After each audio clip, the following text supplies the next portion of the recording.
One bus, 4 hours, 13 people.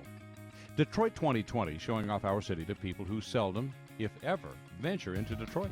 People like Candace Howland of Warren, who's worried about crime. Don't feel safe with everything that's been, on the news. Mary and Bob Weldon of Tecumseh share the same concern. Going into Detroit's kind of a little scary thing sometimes. And Lynn Rogensky lives in Detroit, but has become disenchanted. Lost his spirit and charm. Jeanette Pierce lives in Detroit, too.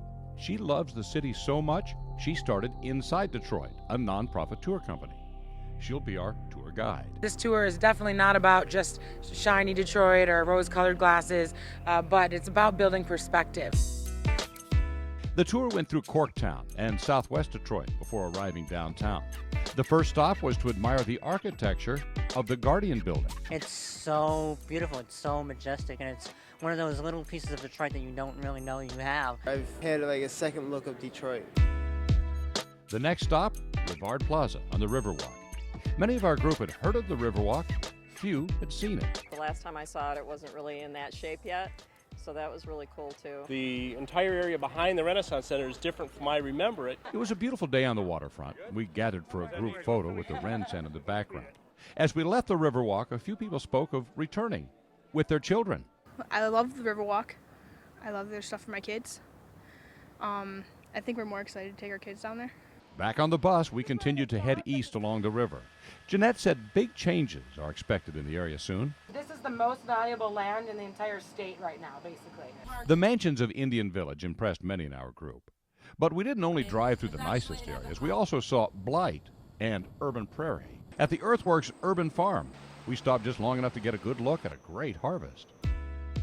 Next stop, the Heidelberg Project. The artist Tyree Guyton started this in 1987. He originally started painting big, colorful polka dots on abandoned buildings in his neighborhood to draw attention to the blight. What impressed our group was that the art had succeeded in doing something a lot more important than attracting visitors. It made the neighborhood safe. And that they feel safer walking across the street to look at a piece of art than, say, I would in Redford. Our bus headed for Woodward, where we got out at the Downtown Welcome Center. Then we went to check out a one-bedroom apartment at the Lofts at Merchants Row. Right in the center of it all, it's around $1,100 a month. Most of the downtown housing options, like these lofts, remain nearly full. The rebirth of the loft scene downtown, that just completely has gone by me. Didn't know any of that was going on. After downtown, we went to Midtown, where we visited a shop called City Bird. They have all sorts of handmade items that they make, but also other artists that are handmade. After window shopping, we were ready for lunch, and the traffic jam and snug was right across the street. Lunch was time to enjoy a wonderful meal and to hear a few comments from restaurant owner Scott Lowell. This neighborhood I've seen in the past 10, 15 years changed from something that was a little bit more of an outpost, or a little bit of an outpost, to, there's a lot of people walking around now.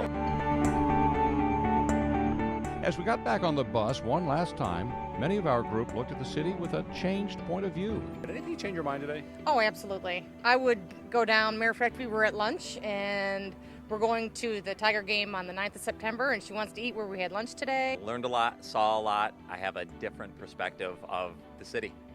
And what perspective is that now? That I can go out of my comfort zone and actually visit places that I never even knew existed. Jeanette thanked the group. I really hope you enjoyed it. I hope you learned some things. But more importantly, I hope that this has given you some food for thought. I hope that you'll continue to come back into the city, be a part of the change. And that's exactly what Jeffrey Lindahl has in mind. And today was like a really big eye-opener of saying, oh my gosh, there's more to Detroit than what I know and what people will tell me about. And I love it. I want to be a part of Detroit's change. We got a nice little taste, but I want to kind of explore a little more and see what else is out there, too. So you think there's hope for Detroit? Definitely, definitely. Everyone just has to work together.